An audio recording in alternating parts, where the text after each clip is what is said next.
وباء كل 100 سنة وسر خطير في رقم 20. xanuun safmar ah boqolkii sanaba mar iyo sir culus oo ku jirta lambarka 20aad.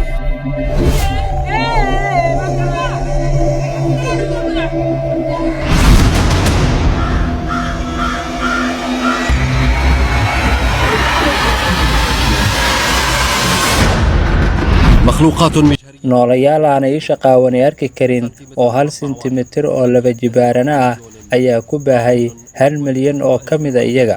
daacuun iyo kaloora hargab noocyadiisa kala duwan iyo ugu dambayn corona. مؤخرا كورونا waxay galaafteen 4 qarni in ka badan intii u dhimatay dagaaladii koowaad labaad ee caalamka iyo dagaalo kale, balse halkan waxaa ku jirta sir khatar badan oo u baahan dhugasho. si dhow noola soco oo si xeel dheer u eg.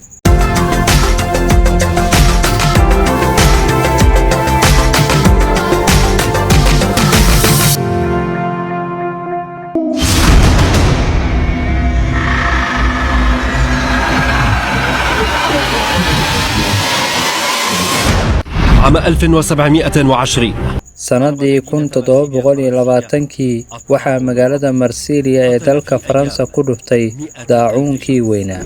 waxa uu ku dilay maalmo gudahood 100,000 oo qof. kadib muddo 100 sano ku xadidan, gaar ahaanna sanadii 1820kii waxaa dhacay cholera oo gurubsaday nafta dadka Indonesia, Thailand iyo Philippines.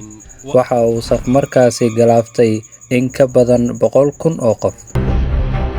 100 سنة أخرى وفي عام 1920 boqol sano oo kale kadib 1920kii waxaa dunida farabahan saaray duraygii Isbaanishka, kaasi oo ahaa musiibo aadanaha haleeshay, waxaana dhibanayaashiisu kor u dhaafeen 100 milyan iyadoo la kari waayay in la joojiyo.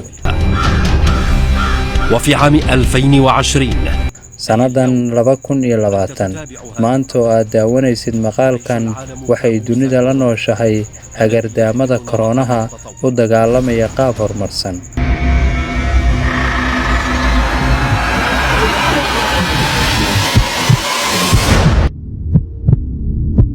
ضرب أكبر مجتمعات الأرض. waxa uu dharbaaxay bulshada ugu badan caalamka Shiinaha, waxa uuna kala go'doomiyay dawlado waaweyn. 1720kii ilaa 2020 tirada 20aad ee qarni walba waxay xambaarsanayd musiibo fayras ah. miyay haddaba iska dhacdaa arrintaas?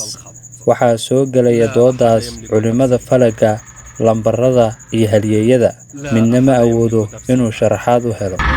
وباء كل قرن يضرب البشرية في السنة 20.